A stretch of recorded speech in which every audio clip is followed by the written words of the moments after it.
Good morning. Welcome to Care Team Training Session 4.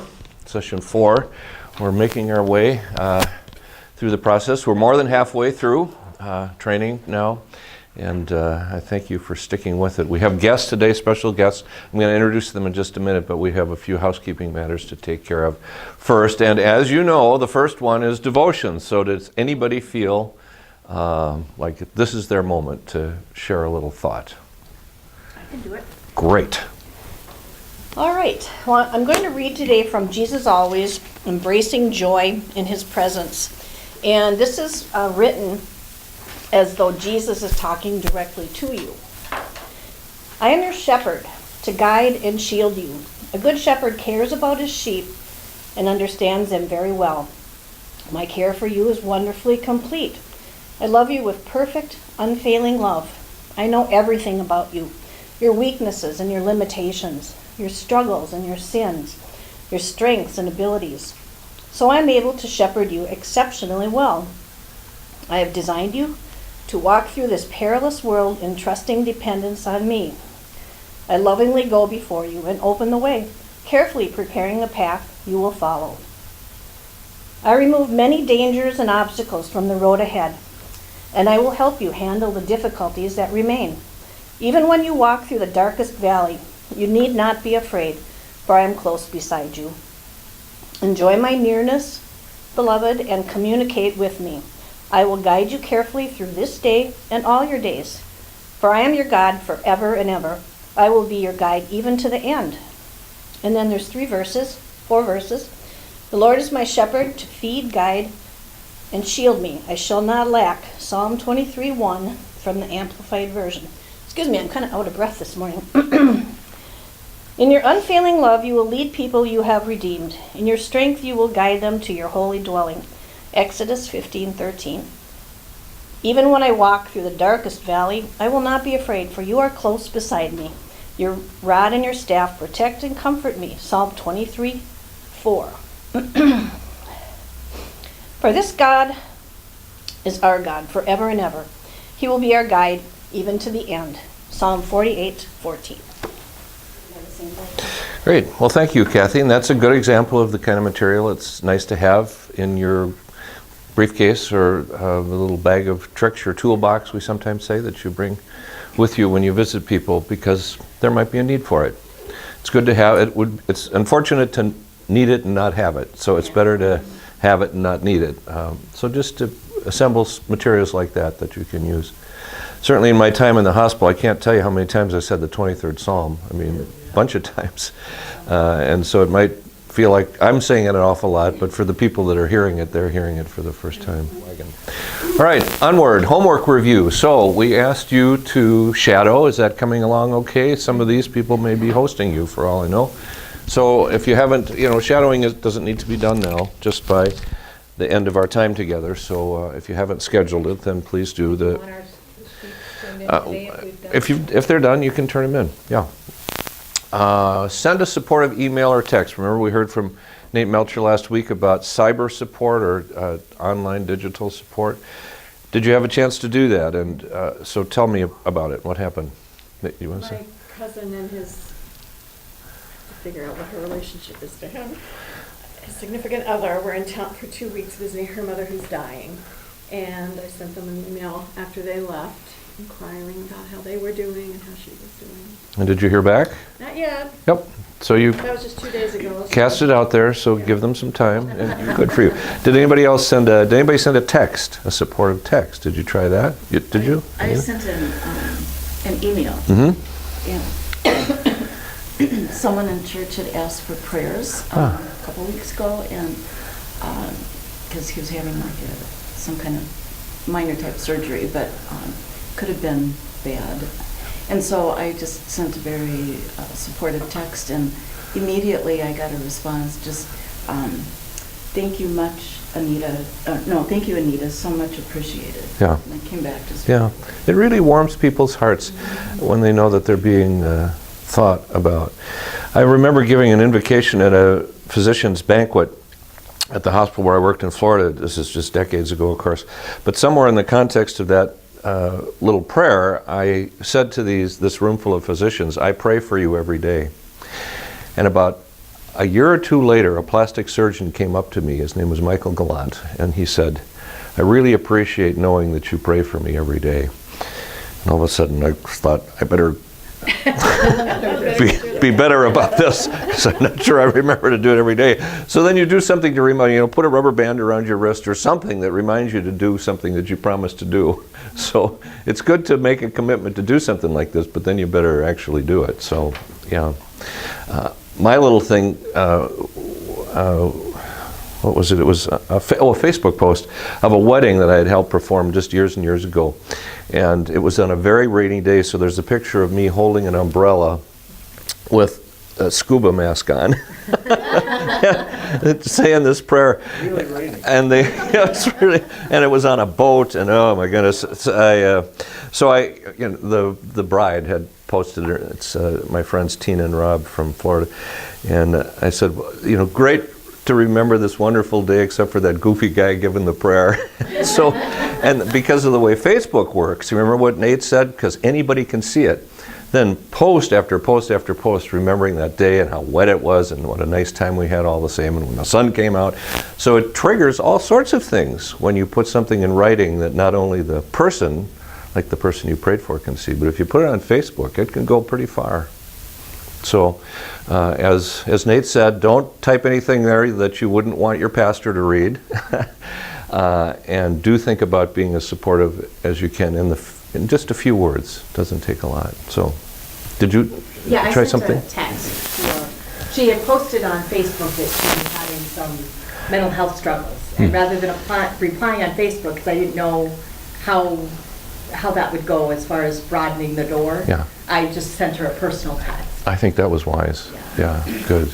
Yeah, Good and she for did you. respond back to me almost right. So it's a new day, and this really is a way of delivering very effective support. And if time is tight, as sometimes it is a way to get a message of concern and compassion across with just a few keystrokes. So I recommend it, and in fact I do it all the time. All right, next, the 7 listening skills. Did you try that with some family members, to try to be particularly attentive, look at them when they talk, and use your ears more than your mouth? That's hard, isn't it, sometimes? Did you notice stories flowed any differently than they might usually when you tried to do this? You're having a little giggle. I tried this with my husband. It didn't go very well. He had one ear on the TV and one eye on me. You know how that goes. But there were a couple times when I kind of used a little different body language, kind of leaned forward and looked at him until he really looked at me, and then I said something, and then he responded, and it was like, okay, that It worked. I showed him that I was very, definitely Really interested in Yeah. just you. Yeah, right here. Well, we have old ways of relating, particularly with people that we've known for a long time. So it takes a little while, but if you're going to have a serious conversation about something, then it's probably good to turn off the TV and stay as focused as you can on what one another's saying. Any other little quick examples? I used it in, while we were on break in Bible study the other day with one of the ladies who wanted to share a story about some trip that she had had recently, and just asked her a few questions, and she just took off. And off she goes. Yeah, Yep. she was really enjoying A it. well-placed opening question often is all you'll ever need to do. Good. All right. So we'll talk about the background check in a minute, and then devotions, and you did that, and anatomy of the visit, which is exactly what we're going to talk about in a moment. But first, any questions about these things we considered last time? Sympathy, empathy, alignment, reflective emotion, the 7 keys, so forth. If you weren't here, maybe you saw it on the video. Are you able to get to these video? Yes, they're very helpful. Good. Okay. I had a question as well on page 15, the rule of 3s. If you ask more than 3 questions about the same subject, you're going to do therapy. So that's a rule that I mentioned that I tend to share with law enforcement and emergency rescue personnel who aren't too used to getting in depth with people. I think it's not uncommon for us to engage in conversation that might go a little longer than that. But when you, and Ann might even be able to help us with this, but when you really hone in on a particular thing about how how did you really feel about your father, and how is that affecting your life today? And you keep drilling down on a subject like that, as you might do in a counseling session. This may not be the best venue for that. And it's not that maybe we shouldn't think about how we got along with our fathers or our mothers, because it does affect us in these days. But are we the right person to do that? And of course, if you open a whole can of worms and you're not equipped to deal with it, given your skill level, now Ann can do it because she has that skill set. So it has to do with your abilities and also what seems right for that relationship. I don't think this kind of visiting is meant to be therapy. No. And it might be people do need therapy. Yeah. That leads to my next question. In Yes. the same box at the end, it says referral may be indicated. Are we going to talk anymore? We're going to talk about that in just a moment, as a matter of fact. We are. Okay, which will bring us to this very next thing, is the Anatomy of the Visit article, which you'll find on the back of tab 3, I believe. It was homework for today. So I asked you to look at this, and I'm just going to run through it. A lot of this is covered in other talks that you'll hear, but under tab 3, it's in my notebook, it's blue. I'm not sure what color yours is, but it says Anatomy of the Visit Care Team Training. So the point here is that, and if you folks want to look at a notebook, there's one in the back over by the camera if you want to follow along with us. So preparation. The visit always begins before the visit. That's the point of this first section, which has to do with getting materials together, figuring out who you're going to see, find out from a pastor or others what's going on with the person that you visit as much as you can. Make sure you have the report forms along with you, communion supplies if you're going to bring communion, your name badge, remember, very important for getting into at least care facilities. And then if you've made notes on other visits, then go back and take a look at them. Are you having trouble finding it? In section 3. Yeah, so We're on section 4. yeah. Move back to section 3. Last week's session. It was in last week's session. There you go. Second, make appointment if that is the right thing to do. Some care receivers appreciate that. Others, certainly there'll be people that I visited who are pretty incapacitated in nursing homes and they're just kind of in their room all day. So odds are you could probably catch them, but who knows? They could be out for a shower. Realize that around lunchtime is a time when they might be out of their room, and after lunch is a common time for naps, so bear that in mind. Think about how you're going to present yourself. The way all of you are dressed right now is just fine. I would suggest not being in your Sunday best or looking like you're about to go to the cabin, but somewhere in between. So you're approachable and casual. You don't want your clothing to be a barrier. And it's always a good idea to avoid perfumes and colognes and noisy jewelry, as it can be disruptive. Pick up anything you need. You remember, you've heard from the panel of caregivers, they talked about stopping by church and getting last Sunday's bulletin or our daily bread or whatever the thing might be that you could leave with them, church newsletters. And you heard Clark, I think, say that he brings along a little speaker so he can play a podcast of last Sunday's service, which is a fine way to spend time. I think do they just do the sermons here, or do they do the whole service? The whole service, yeah. There's some copyright issues, but if they get permission to do that, yeah, then you can listen to that. And so there's an hour right there of visit time as you listen to the service. When you get to the place you're going, if it's a facility, you could check with the staff, make sure this might be a good time to visit the person, family too, and are there any special needs? Is there anything going on that day? How do you introduce yourself if they don't know you yet?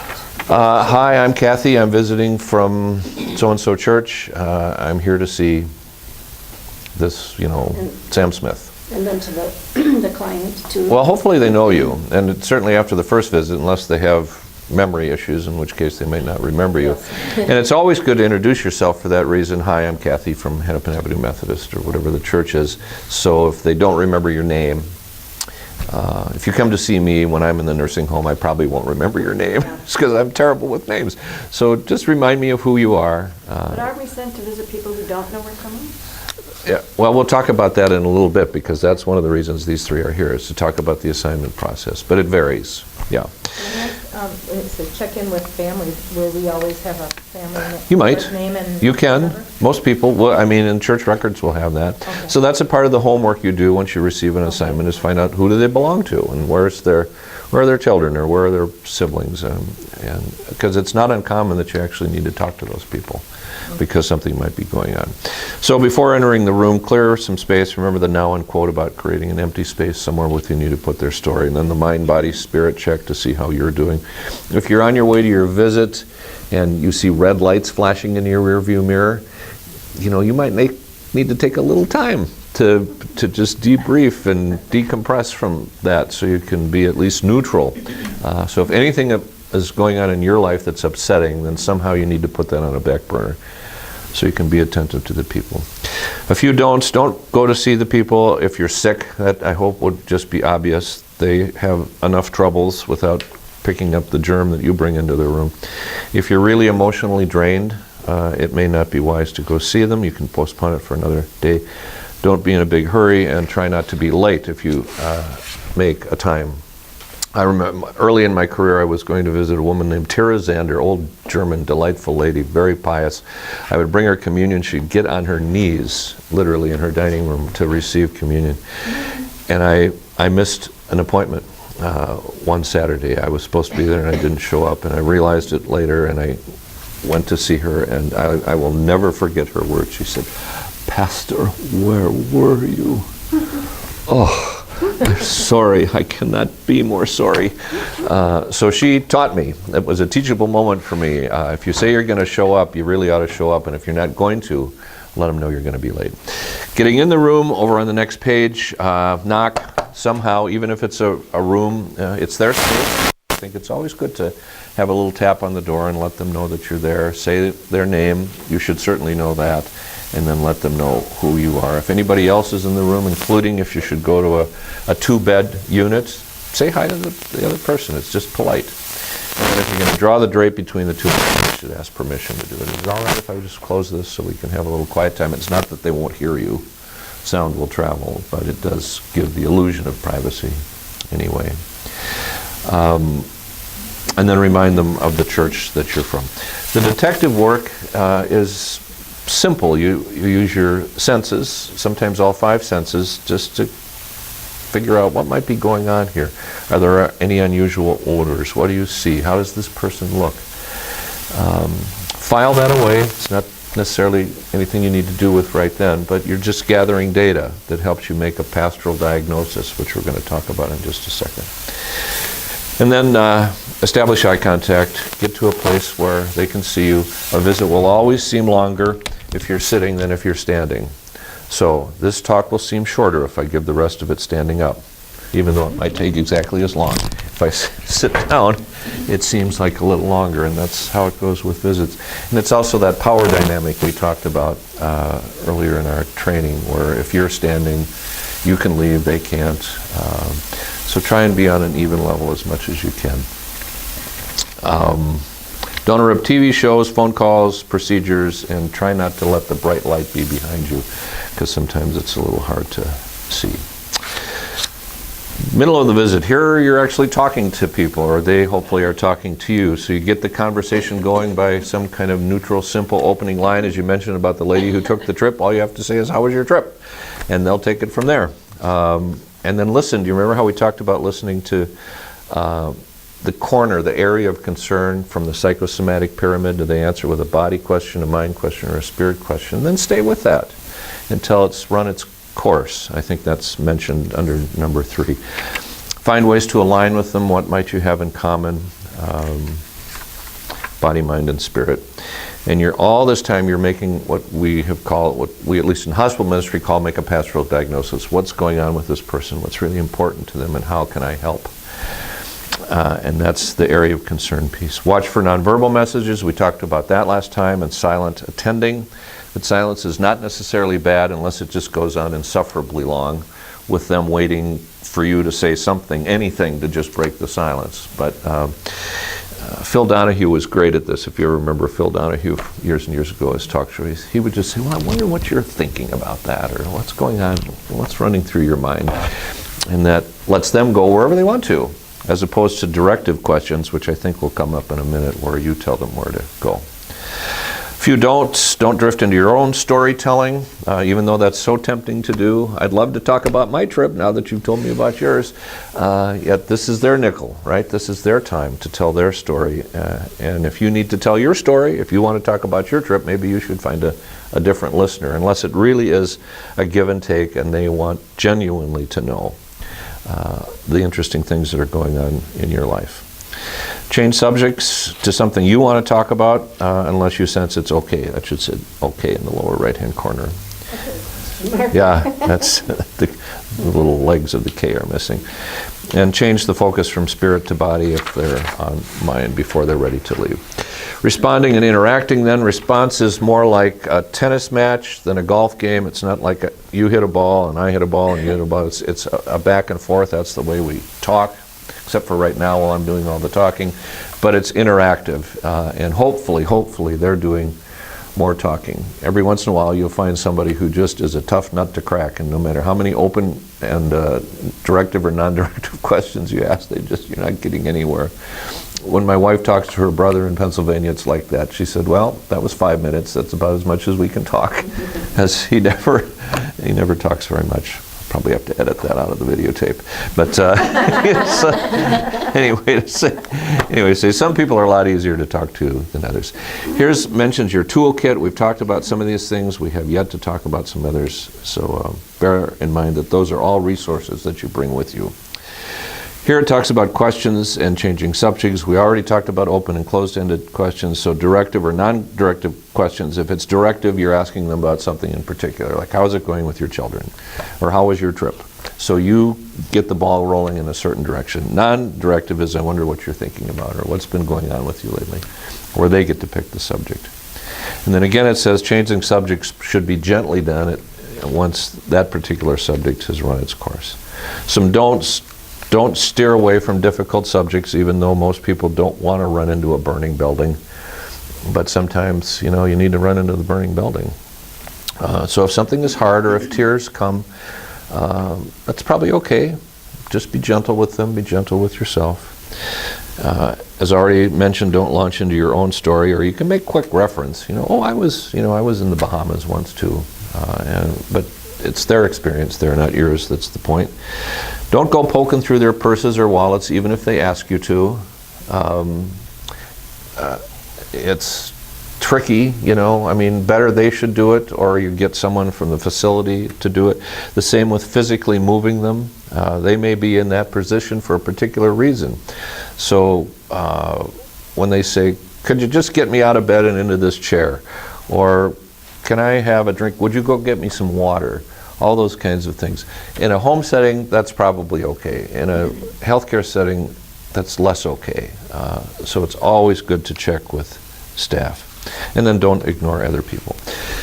I know I'm moving quickly here, but and all of this flows really very naturally, and you've all done visits before, so you know what it's like. But getting out of the room then should happen when they appear tired, or the conversation has kind of run its course, or you've been there for an hour and a half and it really seems like long enough. If they feel physically uncomfortable, or if they say just about anything that helps you jump to the conclusion that this one's done now, I'm getting sleepy, or it's time for me to go to lunch, or, I need to use the restroom, or, it's time for you to go. Yeah, that's 1C. So, or they have to go to a meal or some other activity. So something will wrap it up.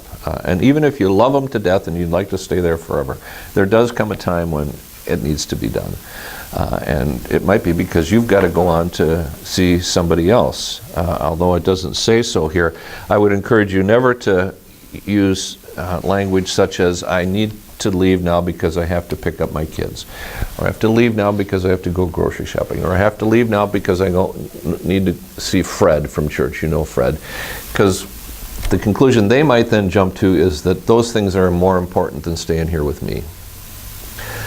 In all my years of leaving rooms when I visited people, when I've said, it's time for me to go now, I have never had anybody object to that. They always seem to accept it. Just, it's time for me to go now. Or I have another 5 minutes, which is another good trick to use if someone is really talking up a storm. I can spend 10 more minutes with you today. So those are cues that the visit is winding down. You can end the visit by moving away a little bit. We talked about this body language last time. Is if you're leaning in, as you did with your husband, then lean back. Turn up the volume to the TV, something. So they get the cue that it's time for you to go now. Plan another visit, that's fine too. So now you're out of the room, and that's a great time to make notes, as it suggests here, when it's all very fresh. You can do that in any number of ways. There's a form we're going to look at in a little bit where you can take notes. You can do it on a laptop or a phone or just any place. Dictating is even possible. A lot of our phones do that. All right. The disclosure document. Was there anything about that? This is the background check. Was there anything about that document that was confusing to you? I invited you to take a look at it. Here in this church, it goes to Brian Holstrom, our operations director at Coon Rapids, someplace else probably. Give it to your pastor. Okay. If that's not the document they'd like to use, and then these days, congregations almost always have something. For Sunday school teachers, anybody that does one-on-one work or works with kids.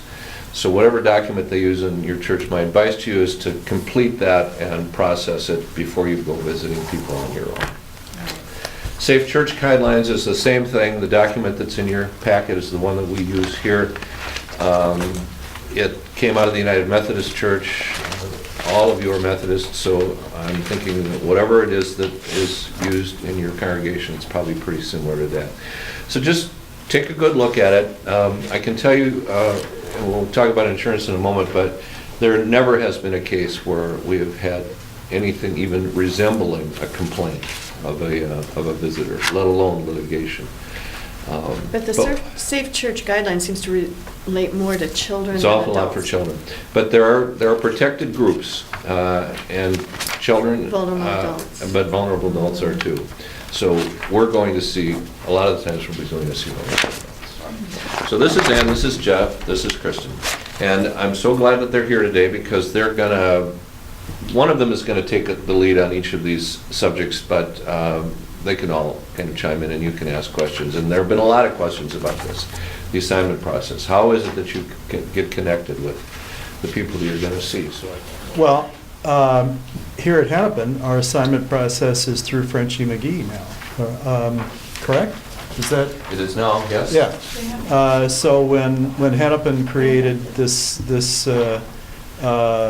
initiative, Sally Johnson, who knew the congregation well, assigned us, and now Frenchie, who has been here less than a year, has tried to assume that process, and I think she's probably partnering with Mark a lot, but most of the time, the clergy staff here at Hennepin knows who is homebound and who needs to be assigned. So I want to step aside for a minute bit. So you're from Coon Rapids? Correct. And where are you two? Coon Rapids, yeah. Oh, okay. Robbinsdale. Robbinsdale, okay. So I assume that you have somebody, is this an initiative that is starting? We're just starting up, and I believe our pastor at this point will probably be in charge. We haven't really, she's sending 3 of us to the training, and then we'll go probably and meet and set up our program at Right. that point. So we'll Right. have to determine who will be in charge of it. So she Pastor Dunham, yeah. is probably is going to make a subjective determination on who your chemistry would be best with to assign you. But I'll tell you a little bit about the assignment process where I was concerned. I was, Sally Johnson kind of assigned us geographically. I live on the west side of town. She assigned me to Jones Harrison, which is a care facility very close to where Mark lives. And so I handled everybody at Jones Harrison for a little while. At one point I had 3 pairs and I didn't know any of them. And I had pretty good chemistry with one of them. One of them was in hospice. She never regained consciousness anytime I visited her. So I would go in, I'd pray a while, I'd leave a card. And that was, so it was the experience among those 3 were very different. It came to pass that one of the people I was assigned to at Jones Harrison, I didn't think I ever really clicked with very well, frankly. She was never all that excited to see me. Therefore, I wasn't. Therefore, I wasn't all that excited to go. And so it's got to be. There's got to be chemistry. So eventually, I traded for her. There was somebody else on the team that also lived in the neighborhood. I said, "Would you be willing to go and call on this person?" And she was. And she had been assigned to a gentleman who I knew pretty well, who is still my pairing. So I'd say it's got, within the church, it's just got to be an organic process. I think if your chemistry is not good with the person, then make a change. But it did make sense to assign us kind of geographically what's going to be the most convenient way for you to get to these places. So now my assignment, actually he does live in a care facility, but he's not homebound. He's a 93-year-old guy who still drives, still attends services once in a while. We go out for pizza once a month. Wow. And he's an active member of our community still at 93. I thoroughly enjoy seeing him. I think he enjoys seeing me. And we know each other pretty well now, and we hang out. So the bottom line is find an organic process that you feel comfortable with, and that you can really become bonded. The only other thing I'll say about assignments is that you carry them after their life ends. 4 of the people to whom I have been assigned have passed away. And so we've become, we didn't become intimately connected with their families, but been to all their funerals, and so you'll carry them past the time they're on this earth. For instance, in the people to whom I was assigned to Jones Harrison, 2 of the 3 were they were with it. They were one was Eileen and the other was Dorothy, and they weren't surprised that I knocked off. In fact, I did make appointments with them both times. I really, especially as a guy calling on a woman, I think it's very important to make an appointment. I would never just knock on. In fact, Jerry and I always have a lunch date, so he's never surprised. So I can't imagine knocking on somebody's door unless they are in hospice and they're not conscious, that they wouldn't have a warning that you were coming. Couldn't it So- be that family might have asked, though, like in case of Alzheimer's or something like that? A family member might say, just check on them, and Yeah.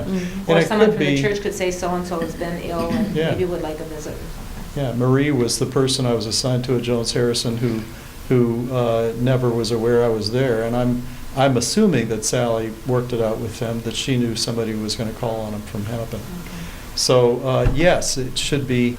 I just don't think somebody should come in without some sort of Knowing that the pre-arrangement. person wants Yeah. to visit. Yeah. And I yeah. did something slightly different, Jeff. I mean, I had an assigned person, but because I've been a long-term member of Hennepin, when I knew that people were sick or something, I would call them and go visit them. And they were not long, ongoing things, but they were shorter.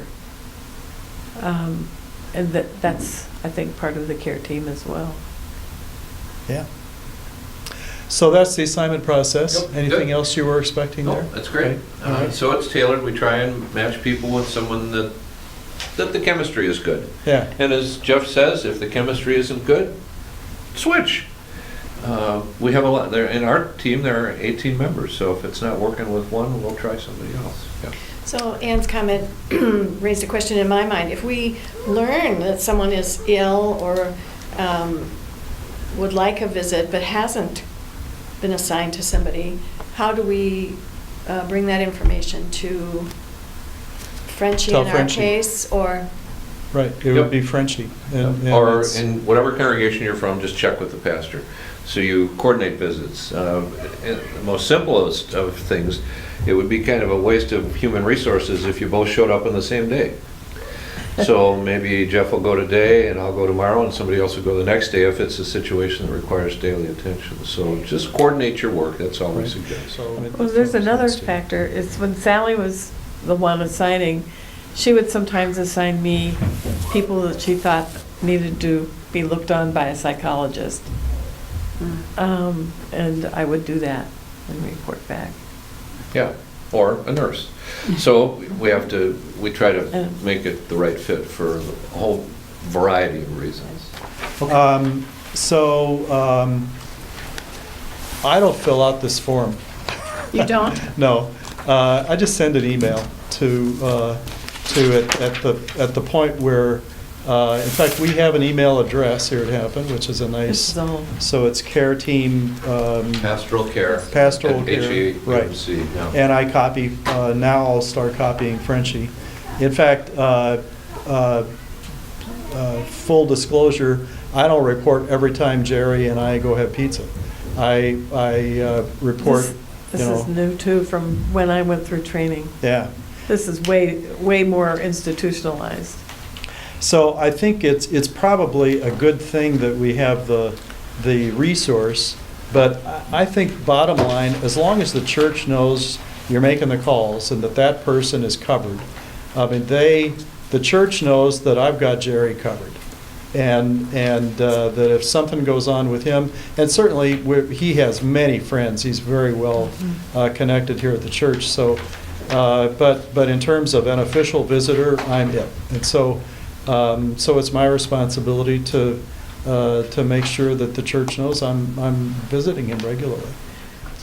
If we learn of other people that no one is seeing, should they be getting some attention? Yep, they should. Maybe.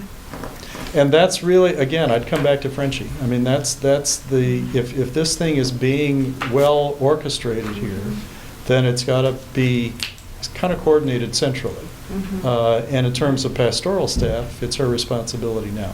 We also have a visitation pastor here who sees a lot of the people that our care team members see. So coordination there is good too. So you should CC Jim McDonald? Well, if you, in the case of this congregation, if you send your visit report, such as the one that's on the board, so here's, there's a template in your notebook, but this is just the template put into a form, and some people just write a story. They just send a little paragraph. Like this? So, for example, a lot of visitors might just use number 7, like what did we talk about? What are my goals for the visit? How did it go? So this is a sample of one particular report on the screen. But sending something is helpful because we track that stuff around here. I mean, Methodists, like a lot of Protestants, count things. So we count these encounters and turn them into the conference. There is the bean counting department here at this church, as there are in most, and all of this stuff matters. Sending something in is very helpful. If you send it, in the case of our congregation, if you send it to pastoralcare@humc.org, it goes to all of the pastors, to the church statistician who keeps track of names and places, and also is our coordinator of funerals, and then you copy it to me because I'm not on that mailing list. So in this church, you just send it to pastoralcare@humc.org and to me. And someone will write back to you, it's often me, just commenting on the visit, or any challenges that you might be facing with this person. And then it goes into a record, and example, there's a funeral here this morning. When a pastor does a funeral for someone they don't know very well and they could go back to the record of your visits, it's a tremendous advantage to be able to read what's been going on with this person lately. So the clergy will do that if they don't know the person very well. Well, it seems to me that emails are much better than forms.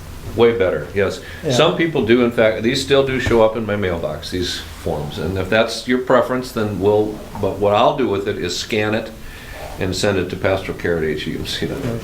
And so with your congregation, at the other churches that are represented here today, just work that out with your pastor. How would she or he like to receive that information? So this is the form, and then on the back side of it also talks about just doing it Do in they get narrative any form. referrals from people in the congregation Oh, sure. who know people? Yeah, 'Cause occasionally we'll put it in the bulletin. If there's someone, particularly now when this next class graduates, it'll be in the bulletin, and we'll invite members, if they know someone who could benefit from a visit, let Frenchie know. And then we'll attempt to make the I'd minutes. like to add something, that if the assignment doesn't seem to work at first, that doesn't mean that it won't work, because the person to whom I was assigned last summer, I went and visited, and I thought we were getting along just fine, and when I left, I said, well, would you like me to come back? She goes, well, no, that's okay. But she's got kids in the area, she's got a caretaker that comes in 3 times a week, and I thought, okay, well, I'll just sit on this a while. Well, I delivered her Lily last week, and she wanted me to come in and sat down. I was there like an hour and a half, and she was just talking, and was really happy to see me then. So it's, things are changeable. So give it time. Well, It's a matching there's process. also some shame sometimes with people thinking, oh, I'm not so old, I need a visitor. Or I'm not so shut in, I need a visitor, or something of that sort. So that's, something to keep in mind, that some people feel that they're uncomfortable about it. Yeah. And then, as this last slide mentions, if something pretty urgent is going on, don't email. Pick up the phone and call the appropriate person. It might be the pastor, it might be the nurse at the nursing station, but if there's an issue that needs following up, you need to be their advocate, and it's just fine to do that. I would want that. How about following up with the family? I mean, is there sort of an obligation, like they're expecting us to give feedback to them about certain things, or is that getting too Well, there may be a involved? privacy issue, so they may say things to you that they would rather not have their family hear.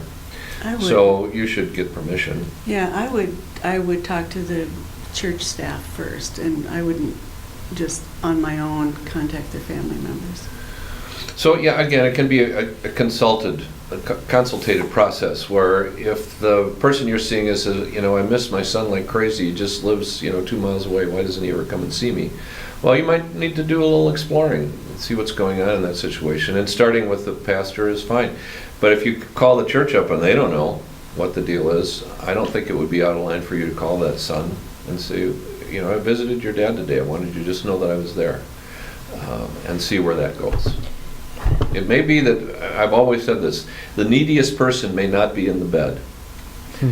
Bear that in mind. It might be someone else in the family circle, so, you gotta figure that I was out. gonna say, Jeff had said that he put a card on the table too, and just, I think for a lot of people, I've had several aunts, my parents passed away, but my aunts that needed visits and stuff, and I think they just want to know that somebody cared enough to come see their family member. You'll get the Hennepin folks and everybody should have Yeah, these so cards. maybe you don't need to check in so much. I thought it was a Just- greeting card you left. No.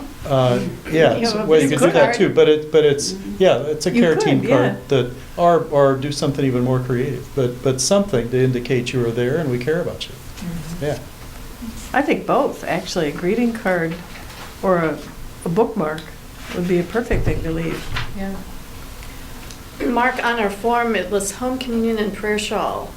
What expectations are there for those two? Well, items? Dwight Haberman, who you have met, is gonna be coming back and talking about bringing communion around to your care receivers. The expectation would be in the mind of your care receiver. Do they want that? If you want a prayer shawl, not every church does this, but a lot of them do, where someone in the congregation knits prayer shawls, and then you give it to them with a little message that usually goes along. Let them know that they're embraced, by their congregation and by God when they wear it. It's a nice, comforting thing. So My we mother wait for them received to one. ask, or we offer it? Well, again, I don't know what the supply is, so you have to check with whoever it is that makes them. Here we have the Naughty Quilters, I think. No. Is it not them? No, It's it's a a different separate, Separate group? separate So care. some- So somebody does it. So again, when I was doing much more visiting, I just kept a couple of them in my trunk. And then when I needed one, I pulled it out. I don't see anything wrong with that if you got one, so it's just ready to go. And as for communion, we'll explain how that happens, I think, next time, or the time after. Okay, privacy referrals. So I talked about that. There's a document in your book called Privacy Referrals and Duty to Inform. Is that you? Yeah, that's Okay, right. that's Ann. Take it away. Okay. sometimes you'll see people that really need to be seen by somebody else. Since I do mental health stuff, that's what I think about.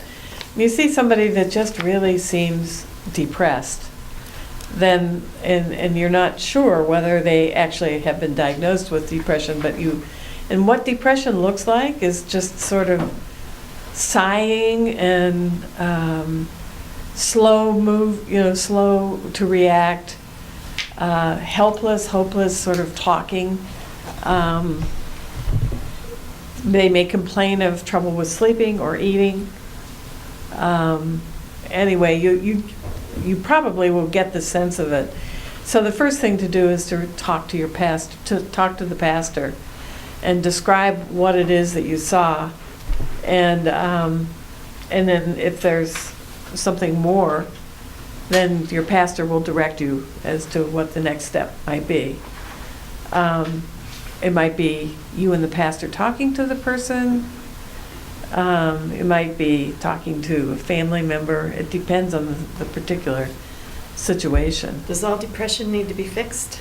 No, well, again, that's sort of a call. Sometimes yes and sometimes no. And maybe, the person is already being treated for depression.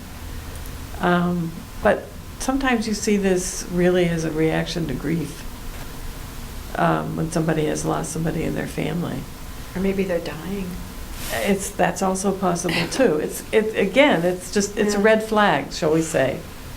Okay. Let's say you determine that somebody is not having enough food, and you can refer them to food shelves, or maybe Meals on Wheels, or find any other kind of food resources. The best person that I can know of that has their finger on all kinds of referrals in the community, community resources, is Mary Martin. They have the Dignity Center has a huge online resource referral sources, and that would be for things like free food would be an example. Dental care, if somebody needs to have their teeth fixed, you may never do this, and you might need to do it more than once. But if that's something that can be reached out there in the community, that's one of the best resources.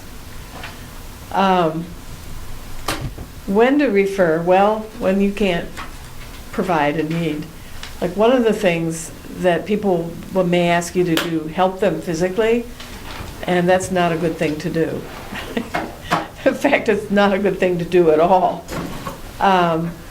If somebody is talking, like they're talking about suicide, that is a major, that's a 3-alarm fire.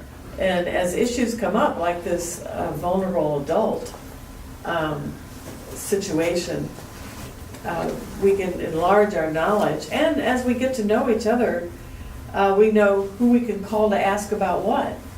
I mean, I don't know all the care team members, who they are and what they're good at, and the care team meetings will provide that. Well, Ann, I think this 300 number is a scary number, because we're not even beginning to cover them. And so we ought to be covering a much larger percentage of them than we are. And the care team meetings would be a way to get after it, I think, to make sure that the people, like right now, I only have one assignment. And I could probably take at least 1 or 2 more. Right. And we need to recruit more people, so thank God you 2 are willing to step up. Well, and of those 300 people, I imagine they might have different levels of need or expectation, and somebody might enjoy a once-a-month visit, and somebody else might need to be called on every week, Right, or something like Yeah. that. So I think some assessment, I don't know what we know about these 300 people, but I'd Just that actually like they're to see the between- list. Well, a lot of it is age-driven, so if they're 70 and above, I think is where that line is Is it drawn. 70 and above or 80 and above? Gosh, I'm almost there. It's, yeah, no, and, me Maybe too. someone will come and visit. So I don't really need a visit, but there may come a time. So it's one trigger. Well, think about it, the people that, I mean, the other thing is that people are gradually moving into the need for having support. Yeah. So this is what we sit around at care team meetings talking about people like this and said, who is it that we should, the squeakiest wheels will get the attention, I suppose, and I'm sorry for the ones we miss. If we don't know about them, we can't help. But that's why we put out a sort of a cold call every once in a while and just say who out there could benefit from a visit. But it needs to be more systematic. Yeah, I agree. Yep. And Jim is a wealth of information. Yep. He sometimes stops me in the hall and says, can you go visit so-and-so? I think they would benefit from a visit. And he's visiting people here, there, and everywhere. He loves doing it. In a smaller church is probably more manageable, but when we're dealing with 1,500 people, it's just tough trying to figure out who's neediest. Yeah, Kathy. What's expected of us as non-members of your church?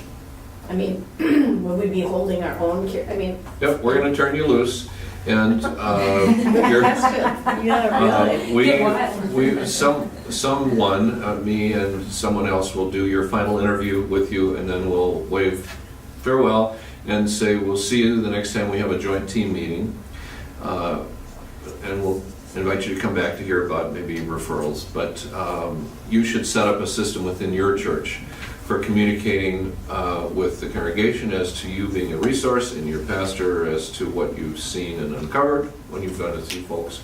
So communication is really very important. in our case, it's just me.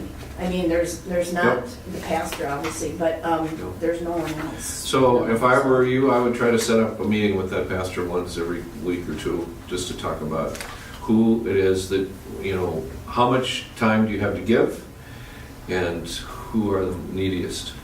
Maybe she can recruit other people. Yeah, that's what I was thinking. When will there be another training? Well, Frenchie wants to do in the fall, so more power to her. If, all we need is a classroom full of people. It's not hard to duplicate this, so, yeah. So if you know of others in your church, now that you've been here, that might be good candidates, then, Very elderly congregation. yep. They're not willing to. Well, that doesn't mean that they're not Well, capable of for the most part, helping, but, yeah. That's true. Yeah, I'll okay. try and convince them of that. All right, well, we are a good half an hour over, but do you have any last questions about what we've discussed here? These are the nuts and bolts of this business. Okay, I'm going to turn these three loose with huge thanks. This section of our time together today has to do with anger at God, which is a thing. It's a thing. We heard some quotes from the 23rd Psalm in our devotions for today, but this little verse from the 22nd Psalm, echoed by Jesus on the cross, is something that people really feel, but sometimes have a bit of a hard time talking about it. So we're going to talk about it today so we can help them work through it as you happen to encounter folks. So what are some reasons people might be upset with God? They lost a child. Lost a child. What else? Grave illness. Grief, illness. They prayed and it didn't seem like they got any. Yep, not getting the answers they're looking for. Yep. Here's some things other people have said. Sickness, a death, disaster, trouble with a friend, trouble with a family member, trouble at work, trouble at home, trouble at church, trouble. All sorts of things that are troubling to people. Maybe that's happened to you. Maybe you've felt okay talking about it, maybe you haven't. But if you have, you are certainly not alone, and it's quite old. We all know how the 23rd Psalm starts, but this is a couple of more verses from the 22nd Psalm. My God, why have you forsaken me? Why are you so far away from helping me? The words of my groaning, I cry by day, but you don't answer. Cry by night, but I find no rest. Sometimes when I've spent time with people who are pretty upset with God, I'll point them to these verses and indicate, you're not the first one who's been upset with God. And the theme of a lot of the Psalms of complaint are, come on God, come around, take better care of us, or we'll go find some other God to worship. The Israelites were very clear in terms of their relationship. It was more dialogical than you might think it is today. It might be today.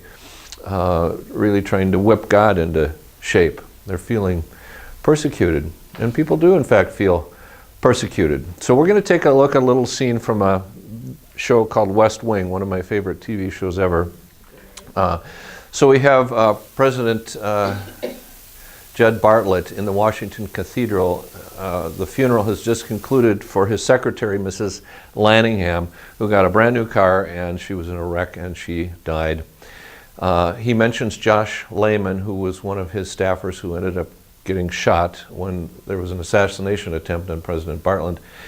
And then there's a flashback to Bartlett's college days where he puts out a cigarette in the Washington Cathedral and just mashes it into the ground, which is something he did back at Harvard, I think, because his dad was the dean of students, and it was his little way of protesting everything that his dad was doing. And similarly. Then the last line is that it was his third year of his presidency, and it was time to think about re-election. And Hoynes was his vice president, so that's his parting shot. You get Hoynes, you don't get me anymore.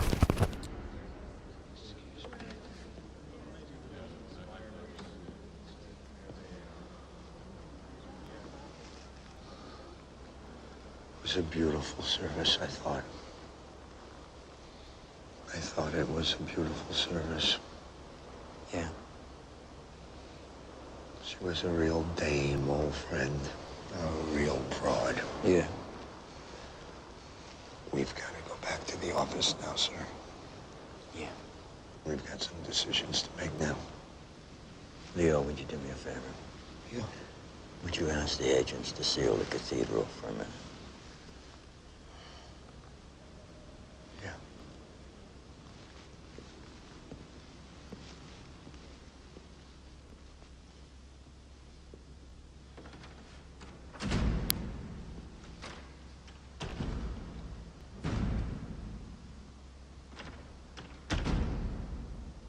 You're a son of a bitch, you know that?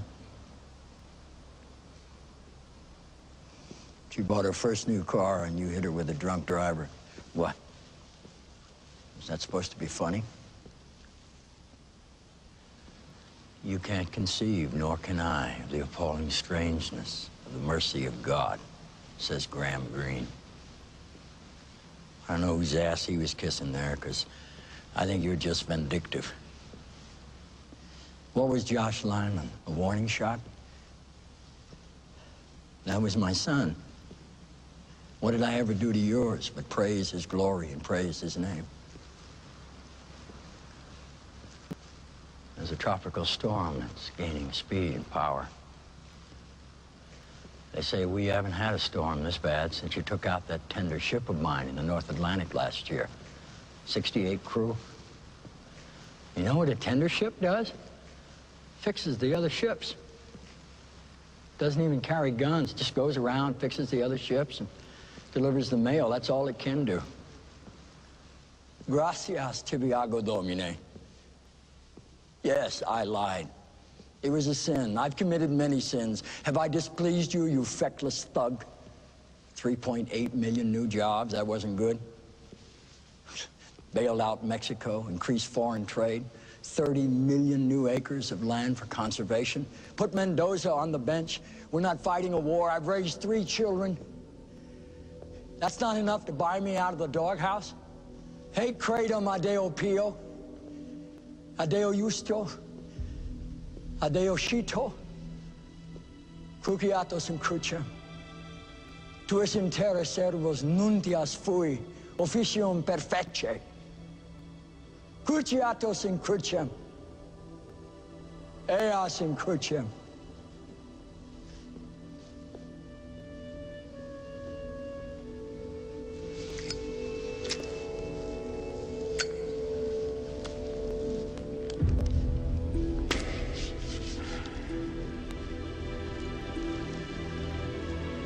You get Hoynes.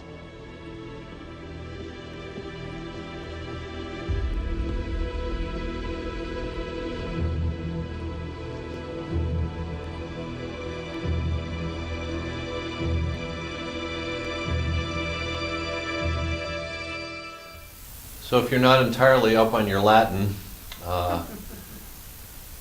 this is the translation. Thank you, Lord, am I to believe these things from a righteous God, a just God, a wise God. Send your punishments unto a cross. I was your servant, your messenger on earth. I did my duty. To a cross with your punishments and to a cross with you. And some other translations are to hell with your punishments and to hell with you. I remember a conversation with a former seminary professor who had left not only his teaching but had left the ministry, whose child was in a terrible automobile accident, was quadriplegic. I was very young in my ministry, and I was spending time at a synod assembly, a Lutheran synod assembly, with this guy who was known to some people that I was with, and so we were having lunch, and he said, there can be no God. For this terrible thing to happen, I was a servant, I was doing everything right, and this befalls my family. I'm done with it all. Out with the bathwater goes the baby. That's hard to work with. If somebody's angry with God, you kind of have something to work with, because there's still a relationship, even though it's fractured. But when one gives up the faith entirely, that's a tougher nut to crack. Hopefully, by relationship with you, you can help mend that fence. Maybe you can, maybe you can't. But it can be very difficult. Here's something a little more current, a video from a television show called The Village. If you've been watching that program, very interesting. A story of a building full of people who look after one another, and one of them has come down with a recurrence of a cancer. Given the size and location of the tumor, it's best to take an immediate course of action. You'll start with a few rounds of chemotherapy in the hopes of shrinking the tumor. If that's successful, we'll proceed with surgery, then radiation therapy. Does all of that make sense? A few months of chemo, surgery, radiation. We're familiar from the last time. Often the questions come later. You can call anytime. Thank you, Doctor. Reception will schedule your first treatment. How soon? It's aggressive. We'll want to get right on it. No. That was this morning, actually. Yeah, bye. You bet. Bye. What are you telling people already? Oh, baby, that was my brother. Who will tell his wife? Who will tell her prayer circle? People just want to help, They Patricia. can't. That's why they resort to sappy affirmations and prayer lists. Look, the power of prayer has been scientifically proven Ron! to... I don't want people to know until they must. I just want them to go on with their lives and leave me alone to fight this. Does that include me, too? I'm gonna take the long way home.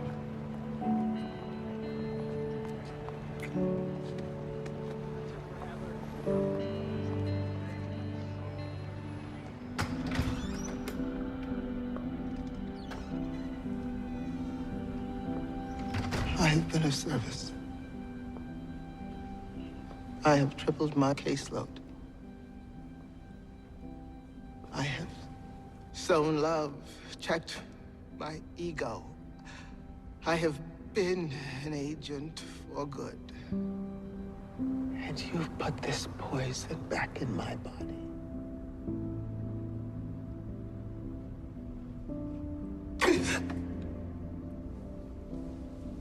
This black rot blooming at my core.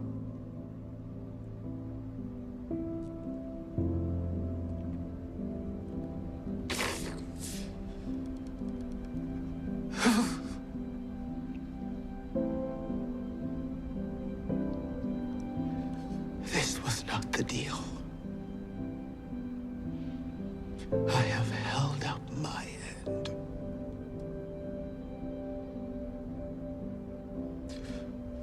How dare you?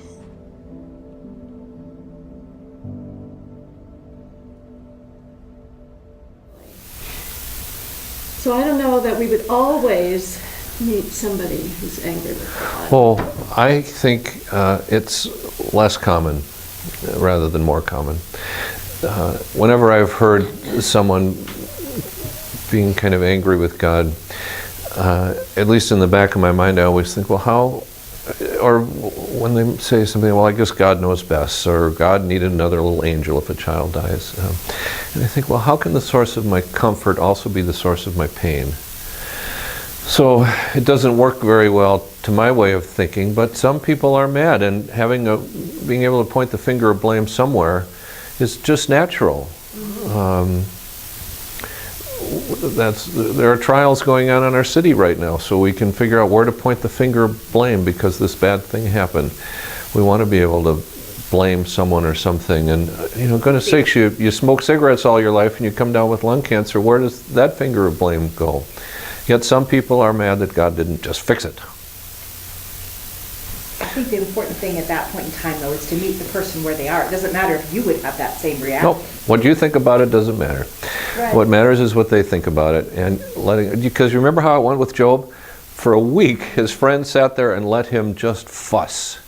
And at the end they all sat there silently. Then they let him fuss. After a week's time, then he spoke. And started to purge himself of all that poison.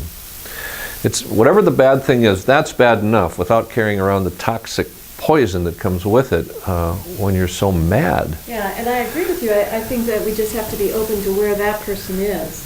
So if you came to visit me and you wanted to know why I wasn't mad at God, I would tell you, and I would hope you would not try to push this point. Well, no, Yep. but I don't think it would even be appropriate for me to ask you why you're not mad at God. No, but you could say, well, how are things going with you in the Lord? Right. You might ask a question like that. Tell me about your relationship. Is your faith, how does your faith inform this situation? So it's a kind of a neutral question, and they'll go with wherever they want to go with that. And maybe they will trust you enough to tell you if they feel this, and maybe they won't, because it's hard to... Be a situation too where, I would feel like I wouldn't maybe have all the pastoral answers. Maybe it would be an opportunity to refer to the pastor. Might be. Although remember that there to listen, but the thing is, when you're there, you're the minister, you're the church. yeah. You are the one that's been sent, and right now it's you. You're the one that's with me right now. I want to talk to you. I don't want to talk to the pastor. Talking to the pastor can be hard. Saying something like this to a clergy person might be a little difficult for somebody.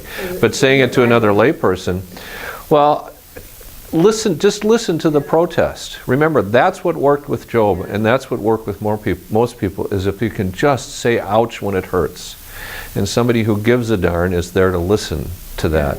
That itself is healing. Listen and accept the protest. Over time, it may point the way to a deeper relationship. Just accept it. Said, you're okay with me. I still care for you. There's nothing that you could say that would ever drive me away. So, you don't need to fix it or defend it. You don't need to be God's front person in this situation. I think God can handle this stuff. I've been hearing it for a long time. So, you do have to believe in God to be mad at God, so you have something to work with. If the care receiver expresses some anger at you, and this might happen sometimes, it's probably nothing you said or did, but it's the situation in which they found themselves. And you're a convenient target. You're not the nurse, you're not the doctor, you're not the family member, you're not the person that holds the lifeline in any way, but you're a friend that's come to see them, and they may just be ornery. Kristin was talking about the lady that told her, you don't need to come back. But she did. She came back and was well received. But you're an easy target. Anger at God sometimes does come out as anger at others. So if that happens, the little duck, let it roll off your back like water off the duck. Apologize if you need to. If you did say something that maybe was not very helpful, and then debrief if you need to. Talk to another care team member or your pastor or someone that you trust. Remembering privacy is important to just get through it yourself. Anger is one of the emotions you will see when you go to visit people in pain, and it's very normal. Your job is to just receive it. Put it in that empty place that you prepared, someplace within you, and then on your way home, just vent it. Would it be appropriate to encourage them to use their anger to seek some resolution of their feelings, their situation? I don't know. takes a long time. Either way, it takes a long time. I'm kind of suspicious of miracle cures in situations like this. I mean, miracle psychological cures where somebody says something and all of a sudden they feel better. We're not very good magicians. At least I've not found myself to be. Although, if it's appropriate, you could tell your own story. Here's how I dealt with a loss in my life. That may be a time to interject something out of your own history. Well, I wasn't thinking so much of that as encouraging them to think about what control they have, if any, in that situation. Sure. And how they would use their anger to,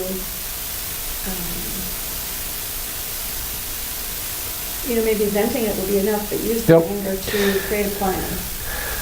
So that's a sort of an adult-adult conversation, and maybe that would work, maybe it wouldn't. If they're approaching it intellectually, if they're approaching it more as a little child, it may not work all that well. But you can ask some questions. So, what do you do with your anger? Or how have you handled other difficult situations in your life? To see what their own history is of managing difficult events. It can be tough. Oh gosh, I want to just do this. So I want you to pair up 1, 2, 3, 4. So let's do 3 and 2, and just take a couple of minutes. We have 5 minutes left. We're only going to be able to do this once, but one of you step forward and either make something up or tell a real story about a time you were kind of frustrated. Something didn't exactly go the way you wanted. And if you have never felt that, then make something up. Just make something up. So one of you is a listener, one of you is a talker. In the case of you two, so you'll just do that. In the case of you three, one of you will be a listener, one of you a talker, and the other one is an observer. And so if you would just, as best you can, just jump into the story, and then the listener uses the techniques we've talked about here last week. Reflect emotion, the 7 keys of listening. What are you hearing that's not being said as well as what is being said? And talk your way through a little bit of a story. And then when you're done, give some feedback to the listener. Yeah. Okay? Ready, set, go. Yeah, I was in a Bible study fellowship group and in the leadership circle, and the leaders were just really praying. I learned so much, and I felt, above all else, I just felt that calm. After it took a while. It didn't just happen right away. It took a while. But I was totally amazed that I could really get joy. Despite the fact that I was grieving, and beforehand, before he died, it totally amazed me, but it was there. So it's been 33 years. It sounds like that group was really supportive for you. Very much so. Yeah, it was good. They prayed for me. They prayed for my husband. They showed me ways, just an example how to pray. So it was very important at the time. You were very attentive. I love you kind of leaning forward and really listening and making a lot of eye contact. That was really good. I think I'll hear you. And no, that's right. you had some very good things to say that were not, non-judgmental kind of things. What else could I say? Do you think I felt like you really cared about what I was talking about. With that same situation? Yeah, I could see a lot of empathy there, and you weren't trying to fix, but you were leaning in, good eye contact, and that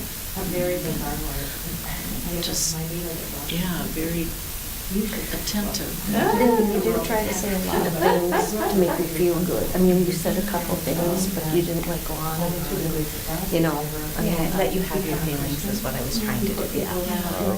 So if this opened up something for you, just now here, then before you leave, or at least before this day is done, finish the story, finish the telling of it with someone you trust. Homework. So shadowing continues, devotions, again, in case you're asked, continue with the disclosure document, figure out where it goes in your congregation. I can help you with this church. Read the solos article. Remember, solos are people who are by choice or coincidence without the support that is normally provided by family. For anything as simple as getting to the doctor's appointment, doctor's office, or the grocery store, or someone to be your health care agent in an advance directive when decisions need to be made that you can no longer make. What do people do if they don't have that resource? So we're going to hear from Linda Camp next week from the Citizens League, and she'll talk to us about it.